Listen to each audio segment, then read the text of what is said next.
we're talking about right now, you wanting to build a billion-dollar business. I think you need much less time than people think to build something quite insane. Have you always had these tendencies of being obsessed about what you're building? You somehow have an opening effect on me. I don't know what that is. In order to get rid of imposter syndrome is to understand. I can tell you that if you get paid 50 or 100,000 in a month for the first time, you're like, I love this stuff, whatever it is. I love how simple you break that down, because most people completely overcomplicate it. And that sparks something in me, like, okay, let's dig deeper. Where can we get? Miss Jess. Welcome to my podcast, Fuck Conventional. Today... What a name. I know. Wow. That's what it's going to be all about today. So I'm sitting here with Karel. We've met around a year ago. And even though I don't see you very often, I do consider you a good friend and somebody that really inspires me. So I'm very excited for this interview. What I would like for people to get out of this is more the mindset that it takes that got you to where you are right now. So let's get started. What is your company? What are you doing? Well, luckily we just printed new t-shirts, meaning that everyone, and I'm saying this with a lot of pride because this is the first time that I get to wear my own shirt and logo. So the company name is Gene. And especially for everyone that is not in software, not in AI, or not in real estate, I think the best way to describe it is an AI platform for real estate sales. And to make that a bit lively, everyone needs to buy a home sometime in their life, whether it's for an investment or you're just moving. The moment that you reach out and you're interested, right? Especially here in Bali, let's say there are you literally go for 20 viewings, right? For a new house, at least I did. The moment that you in any way show interest, whether it's on Facebook, on Instagram, on a website, it doesn't matter. It will take 1, 2, 3, 4, 5 days, sometimes even more, for the real estate agent to reach out to you. What Gene does is do that immediately, instantly, start the conversation, understand, hey Jess, thanks for showing interest in this and this property. I understand that you have a budget of about 300,000. What was the main aim for you with this property? Is it for investment or personal use? And immediately within 1 second, you're actually in conversation. The likelihood that this person gets converted is like 5 times. But also you get a good service. You have immediate access to information. For the real estate agent, it saves shitloads of time, like a lot. So if you talk about conventional versus the new way, fuck conventional, no more manual lead qualification.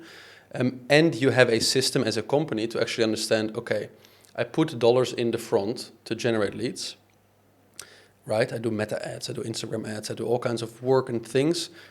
That then is funneled into something, appointments, handovers, viewings. People are coming to look at my property. And the moment that those people come there, I know that this percentage goes into a sale. And just to know that system, if you're a business owner, you know, the moment you can lean back and say, I'm going to turn this button up, right? Or I'm going to turn that down.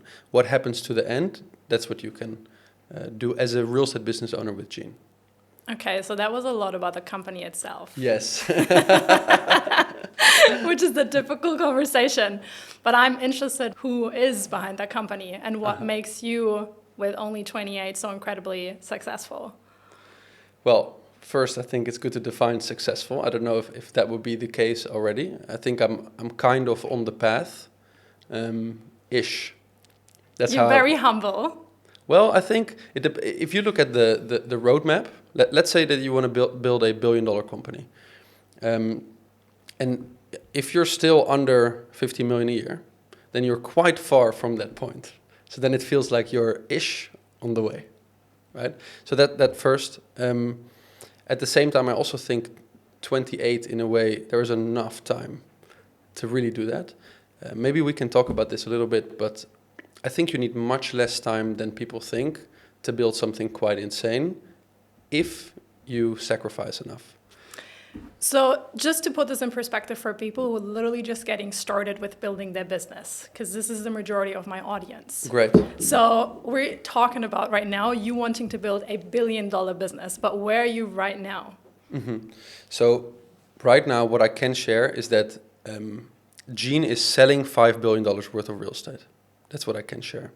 I can share that we are under $50 million a year. But we are at the moment of raising an investment, and that's why this is now under NDA. But once it's all out in the open, I'm more than happy to do this podcast again. So this investment round for everyone that wants to get started, and especially, let's say you're actually interested in building a software business, right? I don't know how much of your audience would be, but even if you're interested in being a coach, at some point, you know your audience so well that you would be the perfect person to build the software for that audience. So let's say one day you're there, or let's say somewhere you have the idea. In software, there are rounds, and at some point, you need investment because you need to scale aggressively worldwide. That's kind of where we are at right now, where honestly, you're talking about amounts that I could not even go to the bank to borrow that because you have nothing to show for to actually get that. So investment, that's where we are at. So let's dive into, again, the person behind. What is very obvious that you are a classical high performer, because what you've achieved for your age, for some people that would be like, I've hit the jackpot, like I can lean back now, I'm cool. Versus for you, you're literally just getting started. So I would love to know, and we had this conversation in private before, sort of how were you as a child? Because have you always had these tendencies of really just being obsessed about what you're building? Interesting. I think as a child, to be honest, I was kind of alone in a corner, sitting and observing. That's how my mother describes it to me. Not necessarily smiling at very normal situations where you would expect the child to smile. You know how you can have a child and everyone is trying to that would not really impact. And she would describe it as sitting quite alone in the corner, but being quite social when I wanted to. So not necessarily being antisocial, very selective with that, and mostly observant. I think that, but that's young child. So we're talking like 1, 2 years old, 3 years old. Then if you go to 4 to 12, I've just had extreme obsessions to the extreme, where I would do the same kind of that I'm doing now, but just not business. It was soccer at one point. It was even Pokemon cards at one point. But the extremity of the obsession went to 2, 3, 4 a.m. at night, making sure that I got the most potential out of that scenario.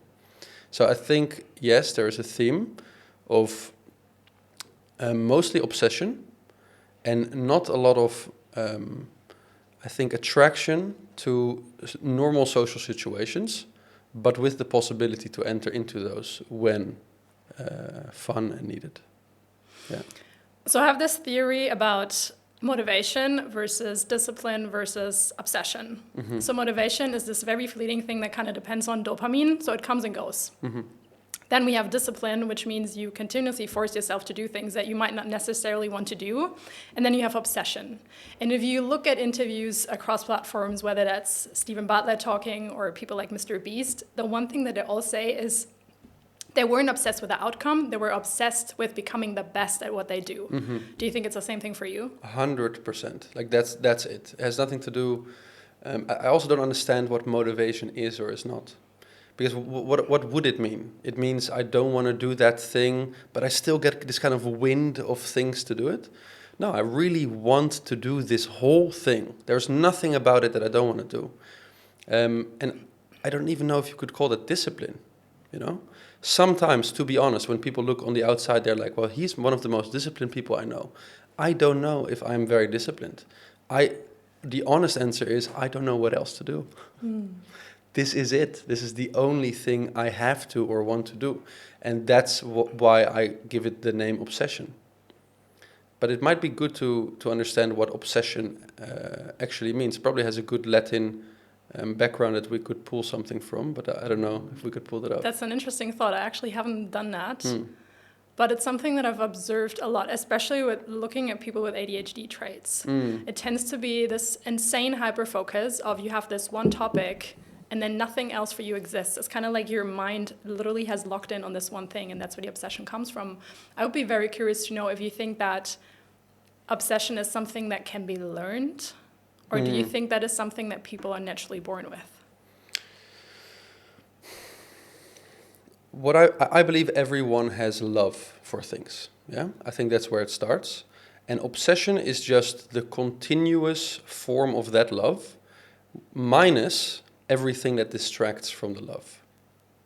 That's what it is for me. So what it means is I love, you could have it with a love of your life. People can be obsessed with them. When are they obsessed with the love of their life? Well, when the love of their life takes all the place in the world and everything else fades away. Then you would call that person obsessed. But I think the same happens for business, a sport, an industry. You can have it for people that you coach, psychology. If you would actually be able to not eat because you can't stop finishing the understanding of the conversation we had today. Let's say later today you skip dinner because you're looking up the word obsession in Latin. That is being obsessed. It is that all the rest, even biological urges, which is social as well, just completely disappear. They dissolve in light of the love you have for a certain thing. That is what I think obsession is. So if you ask me, can it be taught? Can it be learned? I think everyone has already learned the idea of love, and then it is a choice, if you don't have it naturally, to want to sacrifice the rest of your loves for this one, because that's all it is. And I don't know if that's even a recommendable thing to do, honestly. I think if I look back over my life and my career, whenever I was doing something that I didn't enjoy doing, that's when I didn't have the motivation, quote unquote, to do it. But whenever I do things that I'm genuinely passionate about, that's when I get obsessed.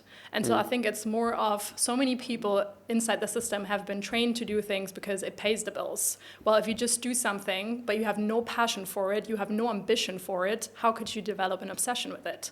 So I think it comes really down to figuring out what is a thing that, like you said, I think about when I go to bed. I think about when I eat. I think about when I wake up in the morning. Like, what is the thing that always comes back?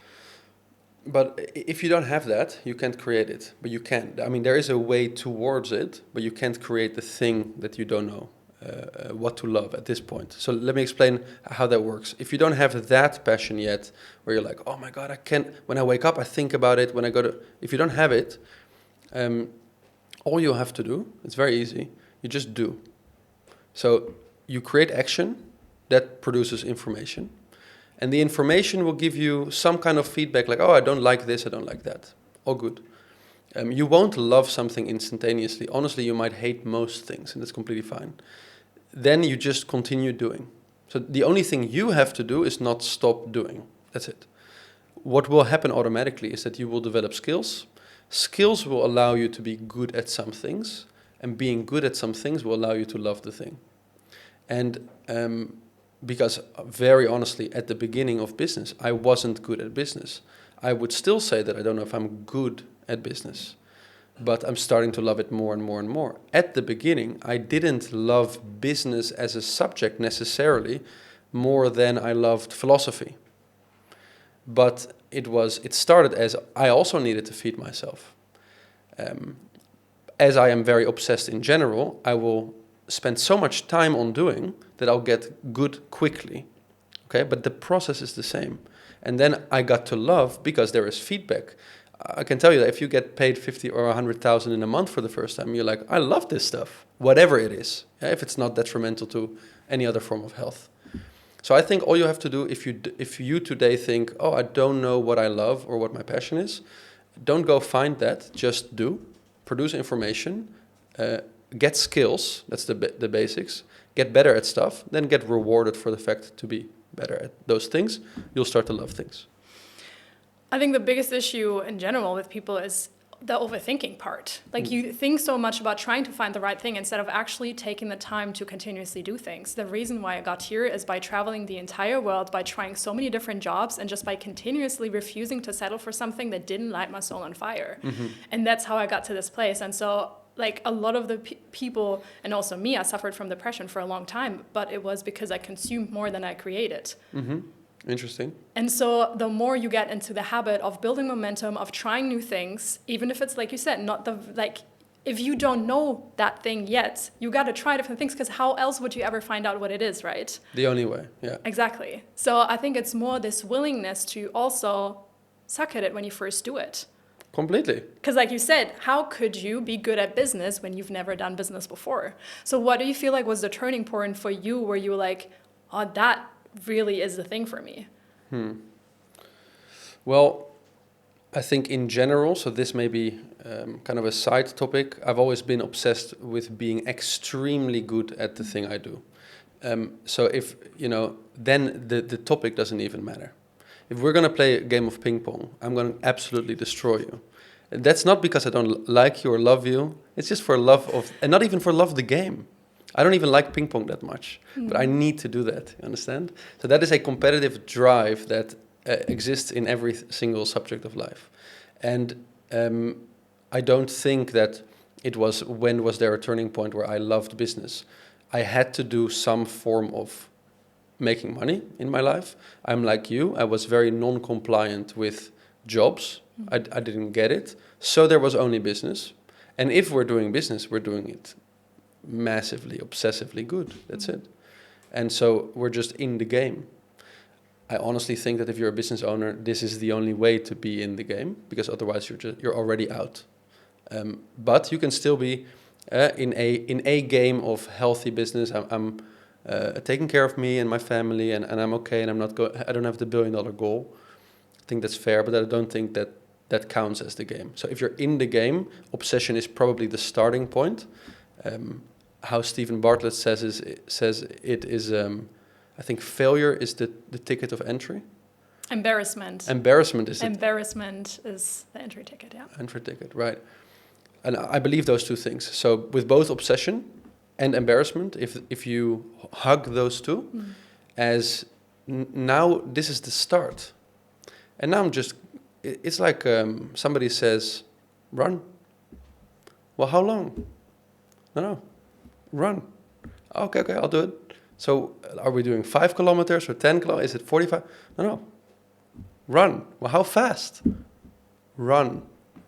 Right? And that's it. You just don't stop. It doesn't end. It's not a marathon. There's no finish line. There's no thing. You just don't stop. I think if you do those things, everything is okay.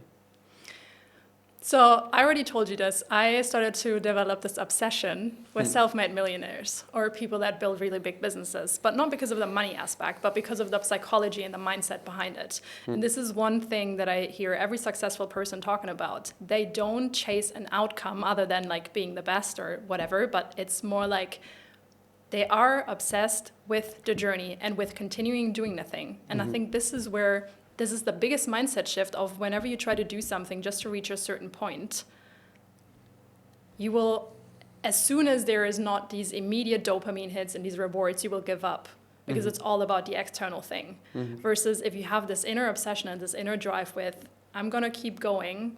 I think we also had this conversation once of like, it doesn't matter how long it takes, because I will simply never stop. Well, let me ask you something about that. What are the things? How long have you been obsessed with self-made millionaires?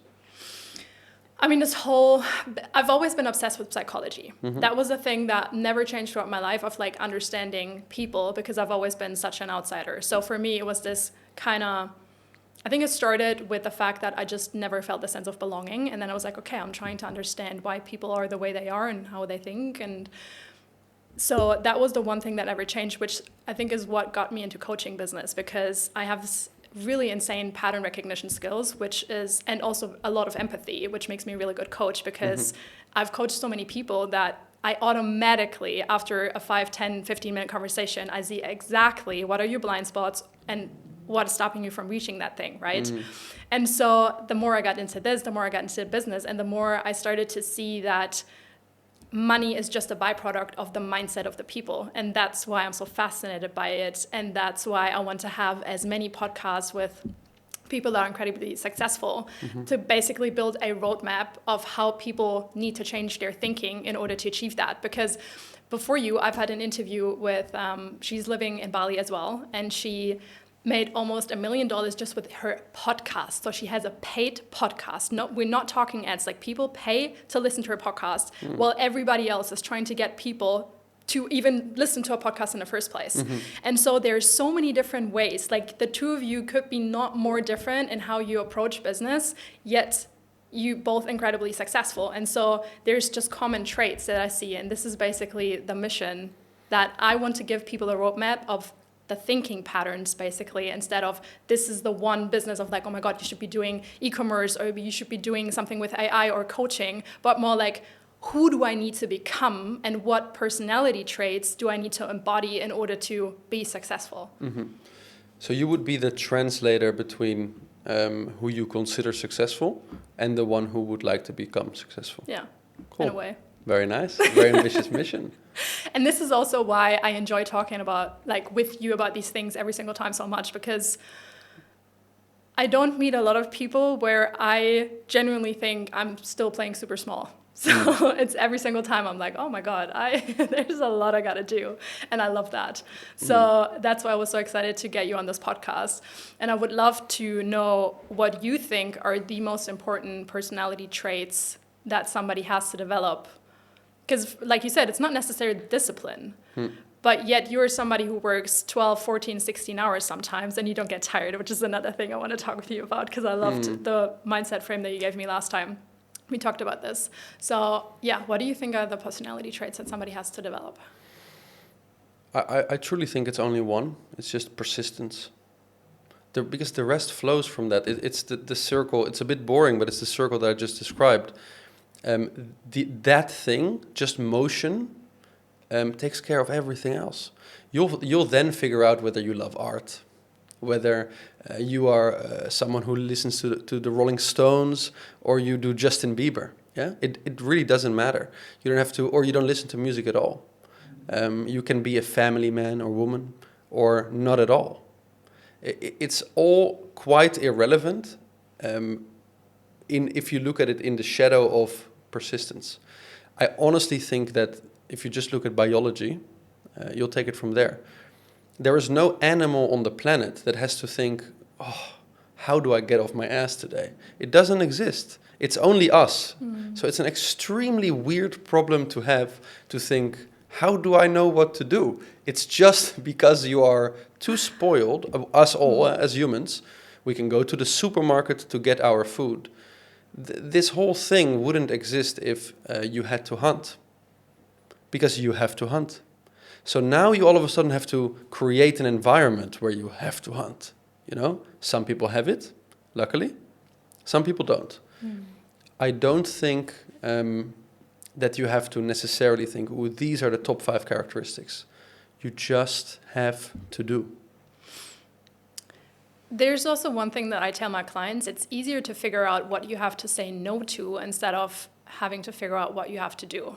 Because for me, one of the biggest aspects of how I got here is giving up alcohol. Because that was one thing that just destroyed so much of my momentum. Yeah. So what did you have to say no to continuously in order to get here? I said no to every single thing.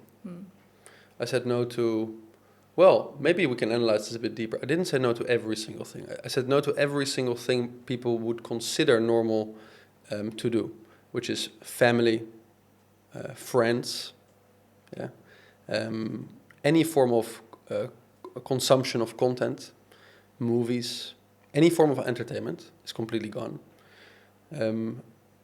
Anything in the world that is not, I'll tell you, maybe it's easier to say what I do than what I don't do. Okay. There is no to everything except for food, work, 1 hour workout a day in the gym, and I have a girlfriend that I spend the night with when I'm asleep. And that's it. So those are, you can imagine now all the other things you can ask. Don't you sometimes go on a no. Don't you ever, no. No. For example, I have one old friend in the Netherlands, and we call maybe once every 6 months. Okay? That's my friend. When he tells me he gives me an update about the world. Trump did this to Venezuela. I don't know. LA is on fire with Minnesota, this. Israel and Palestine just ended the war. I don't know. I know through him. Why? Because there is an absolute zero tolerance policy to everything else that is not food, sleep, gym, girlfriend at night, and work. Now in my life. My change was different, but for the last 10 years, this is it. Do you ever feel like you're missing out on something? Or like you could maybe look back when you're older and think, I should have not worked this much in my 20s. Yeah, but who is that older person to decide that? I decide now, first of all. And second of all, I think everyone's missing out on what I'm doing. That's how I feel. In the sense of I'm having an incredible amount of fun. I'm achieving what I want to achieve. You are now my friend on the podcast. And that's it. I don't get the other things, to be honest with you. And it's not a negative judgment on if somebody else does get it. But if I, for example, if some people in some kind of scenario somehow take me to a massage, I get incredibly anxious because I don't get it. It doesn't feel relaxing to me. It feels stressful to me. If I go back to work, I relax. So am I doing the hard work? I don't know. I think I'm just doing what makes me feel good and relaxed inside. I hope that kind of satisfies the question. I'm curious, because clearly there's not a lot of people who think the same way.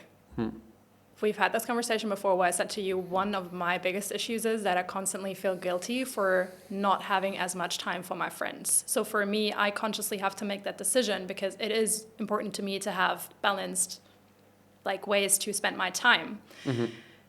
So I assume that probably not a lot of people can relate to your work ethic in a way. So how was it for you as a kid or even now? Do you ever struggle with feeling misunderstood in terms of why you are the way you are? And like, you've had these conversations with your family and all of those things. So how was that for you? Of people don't really get why you are this obsessive?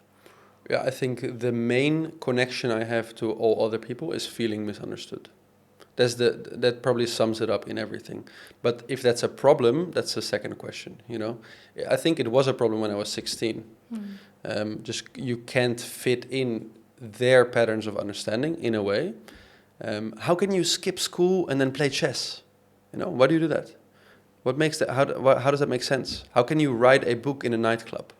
Like, it doesn't make sense to a lot of pattern recognizers that exist in normal social life.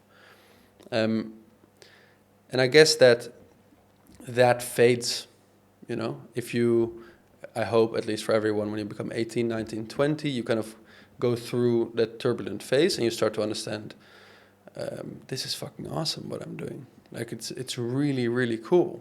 You know, at one stage in my life, it was learning languages. Can I speak 6 languages fluently? And another stage, it's math, you know? And whatever it is, this is really cool what I'm doing. If you can harness that, then I think that is true success. Okay, so if we have an entrepreneur watching right now and this person struggles with the feeling of being misunderstood and people like not being able to relate to this person, what would kind of be like the advice that you would give them? You have the free fuel to rock and roll. That's it. If you're misunderstood at this stage, you can interpret this in many different ways. Yeah, if you check Dorian Yates, great bodybuilder, he says it's the fuck them mentality. He goes to the gym, puts on hard rock and roll, and the only thing he thinks is, fuck them. Fuck my school teacher for not believing in me. Fuck these friends for this. That's one way to think about it. And I don't care however you want to frame it, negatively, positively. The fact that other people don't like that, and if that does something to you, that's the start of your day. It's the most beautiful form of free energy you can use. Literally. So if you have that right now, if you're misunderstood, get to work. You have literally free energy to say, I'm going to start and I won't stop because I have that. That's it. That's one way. Girlfriend breaks up with you, get to work. You're evicted from your landlord, get to work. That's it. And again, it all comes down to the same thing.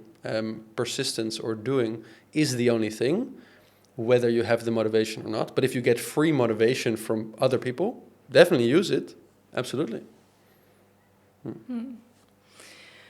For me, it's also, you can choose your environment.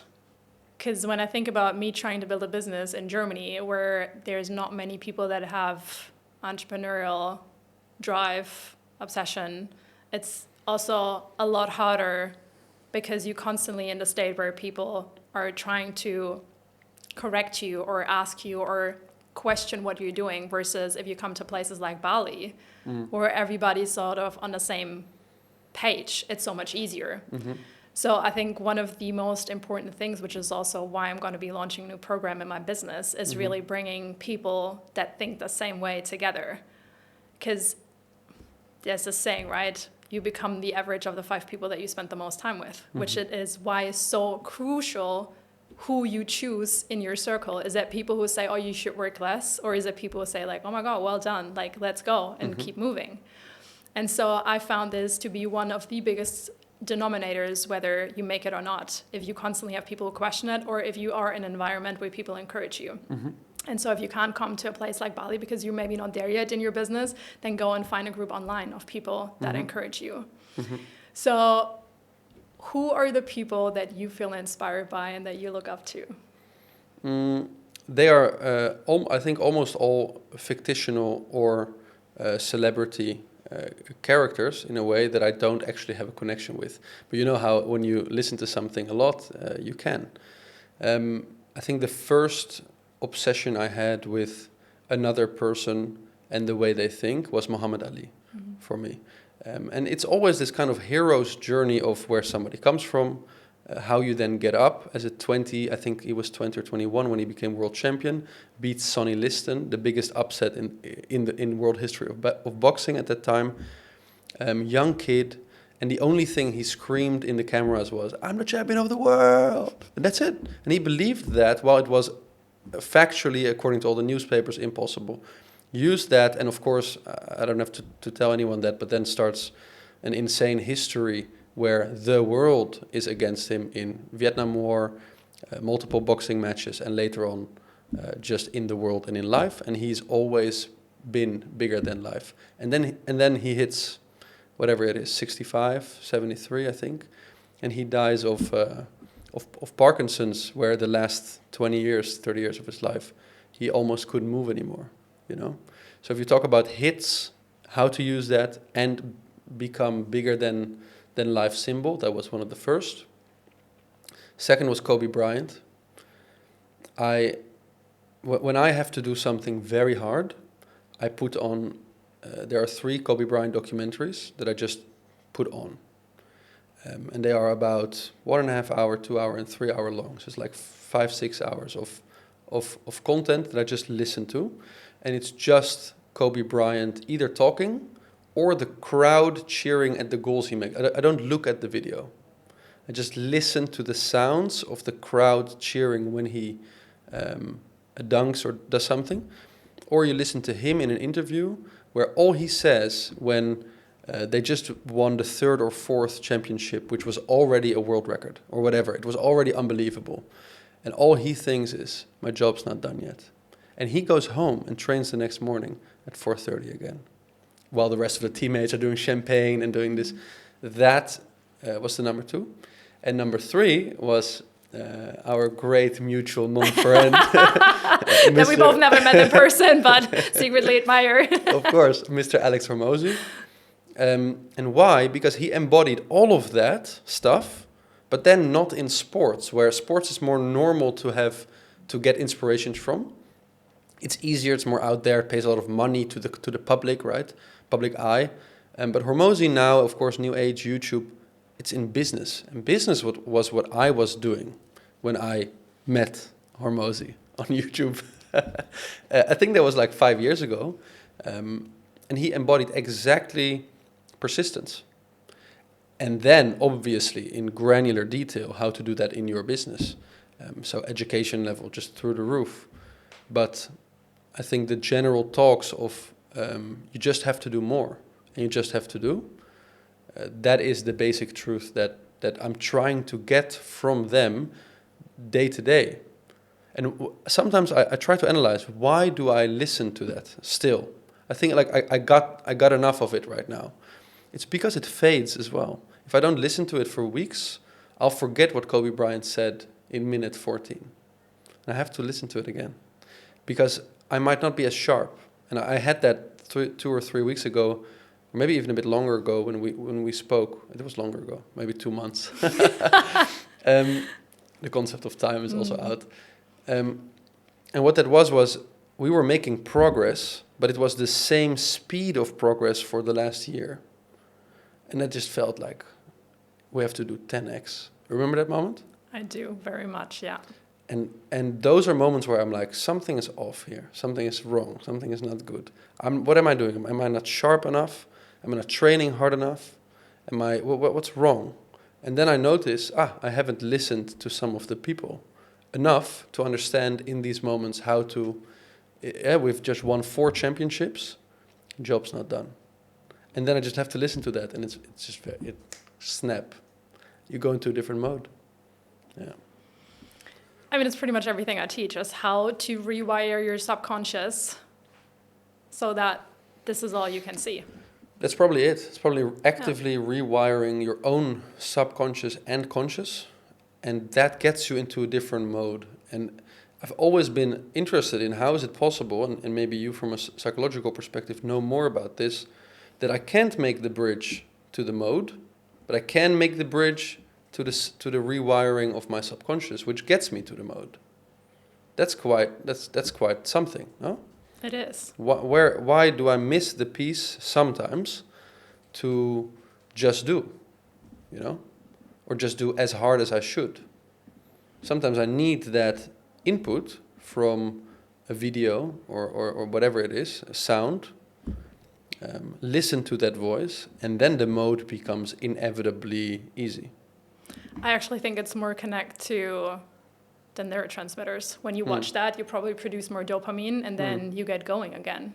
I think it's more like a biological thing of what is happening in your brain rather than psychology itself, I would assume. Yeah, for sure. Something fires more at that stage, literally. What is your biggest fear?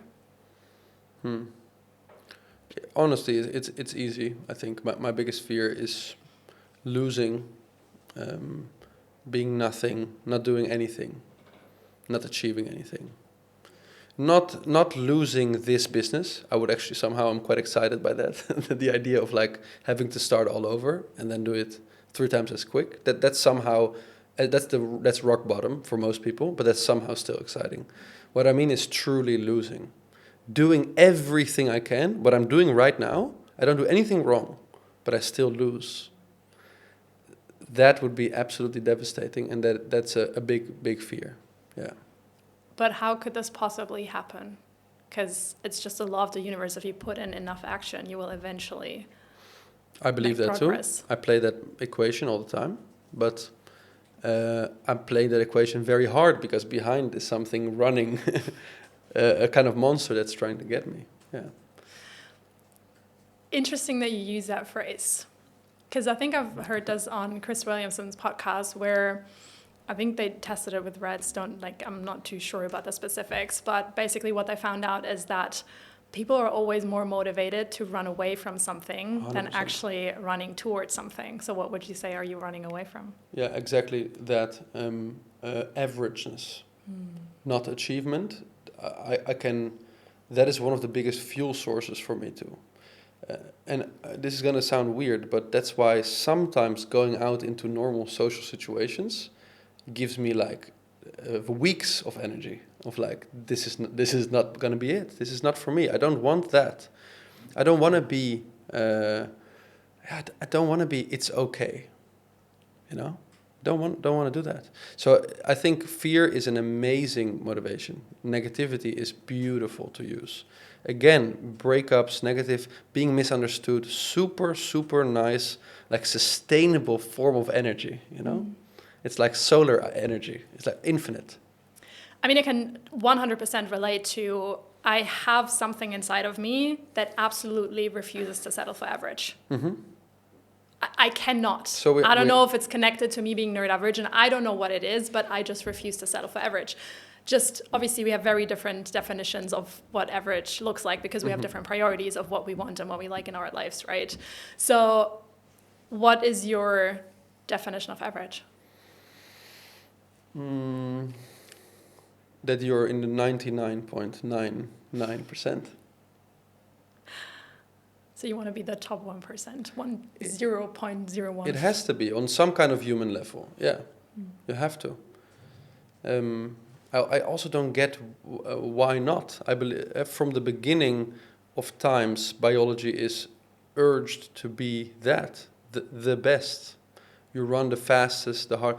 Everyone loves that. There's no one on the planet that doesn't like to be the best. But no one on the planet, in general, likes to do the things to be the best. That's it. But everyone loves to get a medal. Everyone, and it's not about the medal, but everyone loves to win. No one can argue that they don't like to win. But people like to not be afraid, challenged, fail, etc. But everyone wants to win. So I think that everyone who's not playing the game is just too afraid to start to play a game. That's it. And I think my fear of being like that is bigger than the fear of failure. And that's why I run.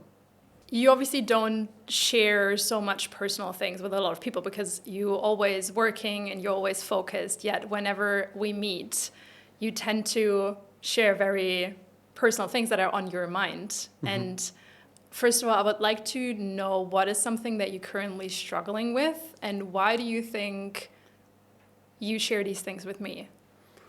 You somehow have an opening effect on me. I don't know what that is. We touched on it lately in one of our last conversations. But there is, in general, I'm not closed. It's weird. I'm not a closed one to talk, even though I don't talk to people. But when we talk, I have no reason to not want to talk when we're in that moment. But I choose to avoid most moments of talking. Okay, that's it. When we talk, I have nothing to hide necessarily. We can talk about anything. You can ask me any emotional question, things about fear, things about what I want, embarrassment. It's all good. It's fine. But you specifically open up something in me that I'm actually more than ever comfortable not to talk, to spend the time to talk. Normally, and I don't know if you've ever seen this, but I can walk away from a conversation. No, because I have things to do. With you, I can take more time than normally, because somehow there is a comfort in sharing. I think, honestly, because you have a love for digging deeper, and that sparks something in me. Like, okay, let's dig deeper. Where can we get? You know, what can we get at that I didn't know yet? Maybe I can use it tomorrow. Yeah, I think that's it.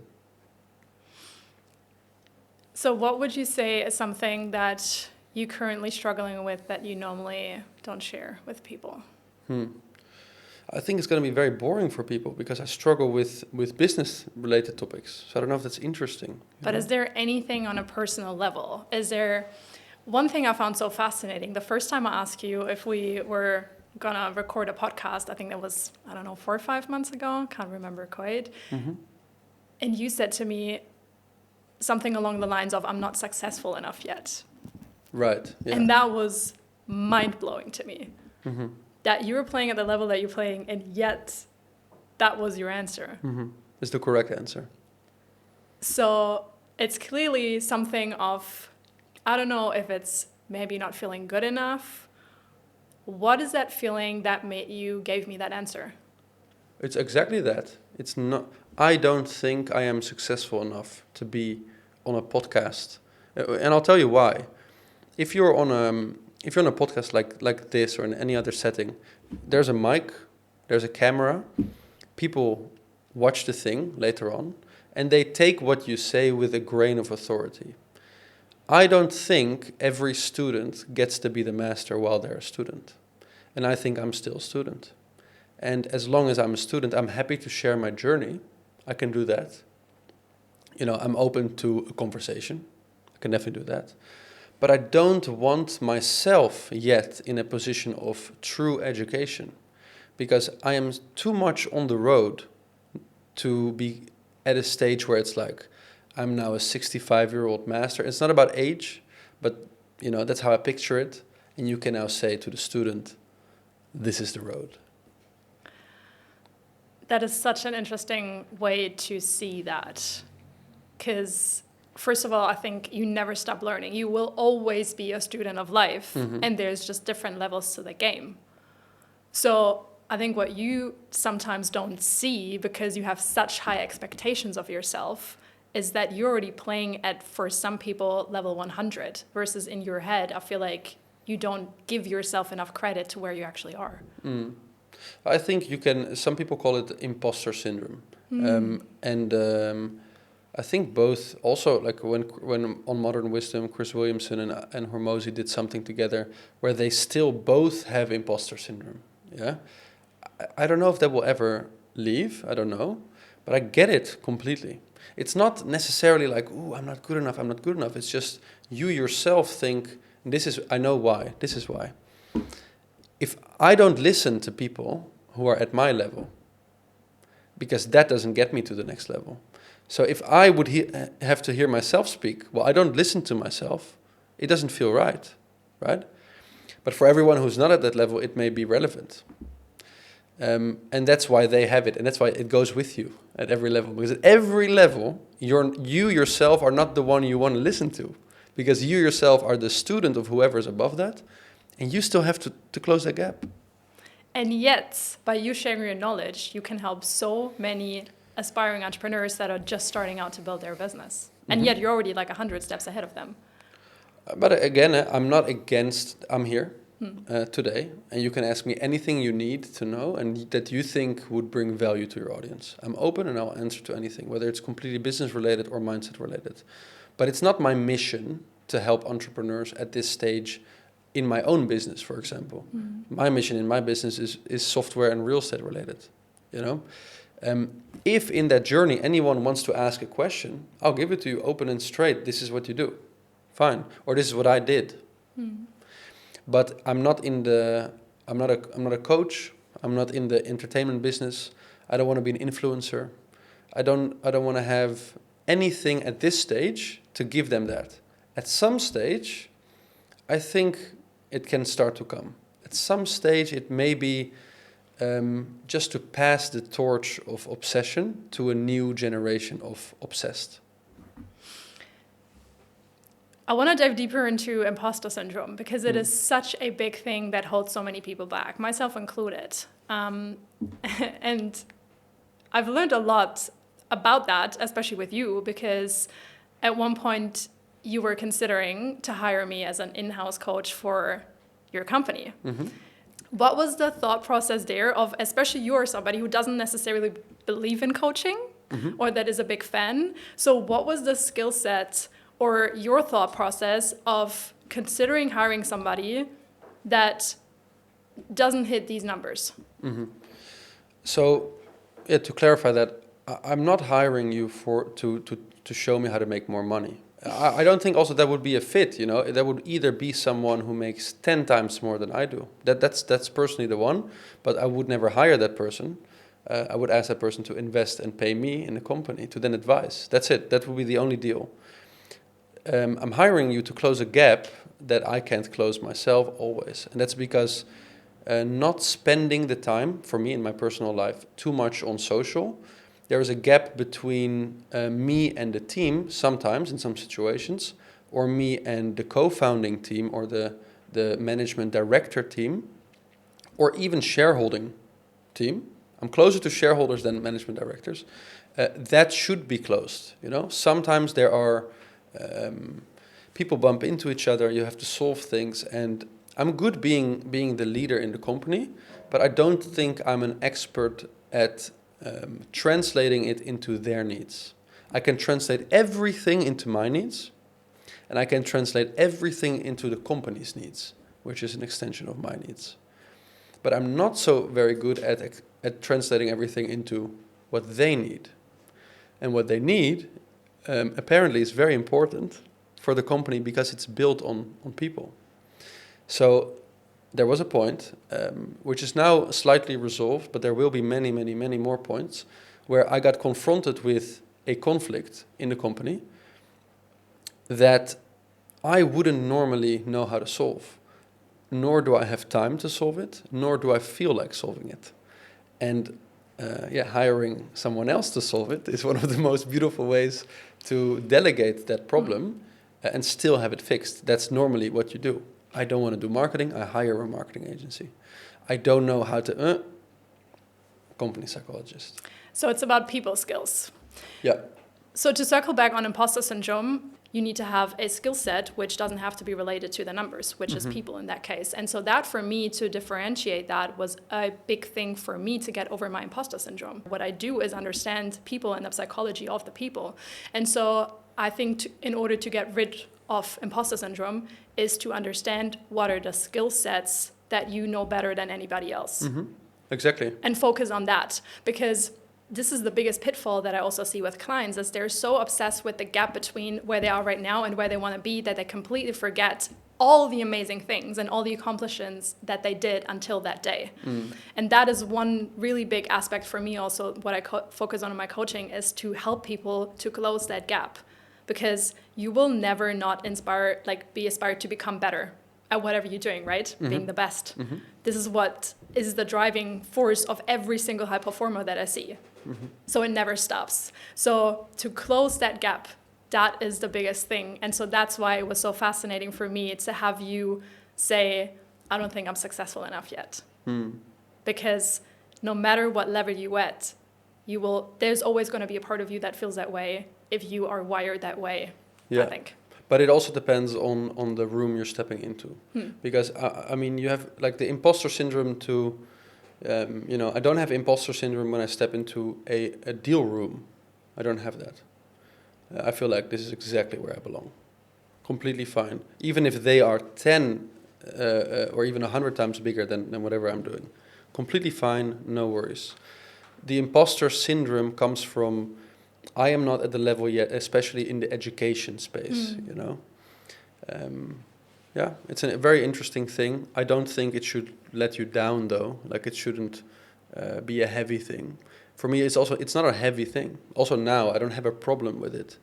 But it's like, it's an objective statement. I'm not successful enough yet. Okay, so what would be your advice for an entrepreneur that is literally just getting started? Okay, nice. I like it though. I like the founders and entrepreneurs completely make the world, That's number one. Like, first of all, what makes a founder? Yeah. If you ask my employees, they say, well, you're the business owner. But we all know that that's not true. I can buy businesses. Doesn't make you a founder. You can ask the employees again, well, so what makes a founder a founder? And say, well, it's the CEO or the director. That's also not true. You can hire a CEO. The founder is the one with 100 extremely unlikely ideas, 99 failures, and 1 success. And so, first of all, what's in that series? The 100 ideas are in there. That's you, the founder. The failures are in there. That's also you. And the success is in there. That's you. And you only went through all of those due to persistence. So that's you. Yeah, that's the founder. Now, why do I love this? And also the question is because one of the few people that I can actually connect with in the world are founders. Why? Because we share the same, even though we have been both in computer caves for the last 10 years, if we meet, we can share the unspoken traumatic and successful victories, both, and the persistence and the journey that we don't even have to discuss, but we both know. So founders I feel very connected to. And so if you ask me anything about what would you advise a young starting entrepreneur, I feel like let's get into it. What is this young starting entrepreneur doing? How old are we? Where are we? What do we want to do? I will get to the bottom of it. Tell me some more details. I mean, a lot of my audience are coaches as well. They started their own business. Yeah. Yeah. They're a founder. That's good enough. But I mean, like in terms of software companies, like similar things to what you're doing. Yeah, but that's not necessary. I mean, you can start selling paper clips. Yeah, it doesn't really matter. You go through a founding journey where in any business in a way is the same. You have your departments, and every department literally leads the same amount of things. I need leads, you need leads. You need to close deals, I need to close deals. You have a product that you sell. I have a product. Yeah. You need to do customer success. I need to do customer success. So maybe let's do it different then. What do you think are the most important business skills that you got to learn? Because we're talking about the obvious things of less sales and what else? Well, let's do it from the beginning. Someone is just starting out and they're in coaching. Yeah. Have you I think the everything starts with building the skill. That's it. You don't have to register your company. You don't have to think about marketing or leads. Can you coach a little bit? Well, how do we find out? Have a conversation with your grandmother, your friend, and your sister and understand whether you are able to listen to their needs for more time than you're willing to speak. And can you, at the end, say something that both understands them, makes them feel understood, and gets them to somewhere close in the near direction that they actually wanted to go. Not where you want to go, not what you like, what they want, and can you be of help to another person in the form of a conversation? First question. If you can't, go do that. You'll fail 10 times. Do it 100 times. Do it at school, university, at your job. And now you're an amateur coach. You got it. I couldn't agree more. And this is what I see as the biggest pitfall and why the coaching industry has lost a lot of trust, because people are so obsessed with making quick sales instead of actually mastering the skill. Yeah, terrible. Product first. You are the product, the coach. You need to know a little bit what you're talking about. You don't have to study necessarily, but you need to understand that you have a skill set to help a certain set of people. And the people, that set, doesn't have to be broad. Can be extremely narrow. Can be ADHD in Germany and now worldwide. And now entrepreneurs, and you grow. But you can just start with people with brown hair, yeah, in the area of under the age of. It doesn't really matter. You find a fit, and now you're an amateur coach. But now you want to be a business person, right? What do we got to do? We got to register something. That's number one. We need a company or to be a freelancer somehow. And the only thing we have to think about from that moment is to get someone to accept our offer for free. That's it. Just find 5 people to offer whatever your product is, and I really mean it, from paper clips to coaching, it's all the same, to do it for free. Can I coach you for 4 sessions in a month for free? Would you take that deal? Now, funnily enough, not everyone will take that deal, even though it's free. But this is the first skill. You learn how to sell something for free. Send it to everyone you know. You have an incredible lead list, WhatsApp. You have 800 followers on Instagram, maybe more. I had like 100. Yeah, that's it. But that's enough. It's 100 people. So you send them a message with your offer, which is, I want to take you from here to here, and I want to do that by listening to you and then doing 4 sessions with you for free. Now, let's say those 5 people do it. Now we're going to raise the price by 20%. Okay, so now we're going to be $20 an hour to do the same thing. Ask them, did you find value in it? What can I do to improve? And if I improve that, would you pay for the month 2 $20 an hour? Well, if all 5 say yes, now you're making 4 weeks times 20, which is 80, times 5, which is $400. Bam, we're in business, yeah? Every cycle, you raise the price with 20% until you're at 100%, which is in this case $100 symbolically, okay? And that's it. Now you're actually in business. And then all the other things will come from there, but that's all it takes. You do a little bit of a skill on amateur level, you sell it for free, and you raise the price until you can no more. I love how simple you break that down, because most people completely overcomplicate it. And I also had one client of mine, because everybody thinks I have to have so many followers, right, in order to make money from that. I had one client coming to me. She had 150 followers, and after 8 weeks of working with me, she hit her first 9K month. Holy crap. That's insane. So it definitely doesn't take a lot of followers if you know what you're doing. Yeah, So, that's amazing. I should yeah. have monetized my 100. For sure. All right. Is there any last words that you feel like you want to be sharing with the future entrepreneurs? With future entrepreneurs? Mm-hmm.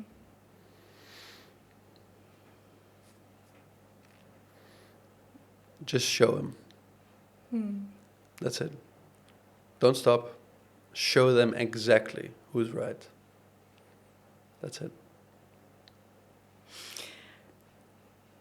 This was an incredible podcast interview. And I would love to have another one in a year because I know that you're going to be in a very different place. And I'm very excited to see where your journey goes. I might see you in the US in a couple of months. Mm-hmm. That's true. So thank you for your time because I know how valuable it is. Same for you. Thank you for being so open and sharing that. And just thank you for continuously inspiring me to think bigger and just, to become a better entrepreneur. Well, thank you for inviting me. And as always, because this is the most valuable thing, helping me dig where I don't dig. This is what I am obsessed with. I love nothing more than to go deeper and to help people see parts that they might not even be able to get access to otherwise. Okay, let's get more access. Anytime. Anytime. Awesome. Thank you. Yay. That's a wrap. That's it. That was a good one. Great.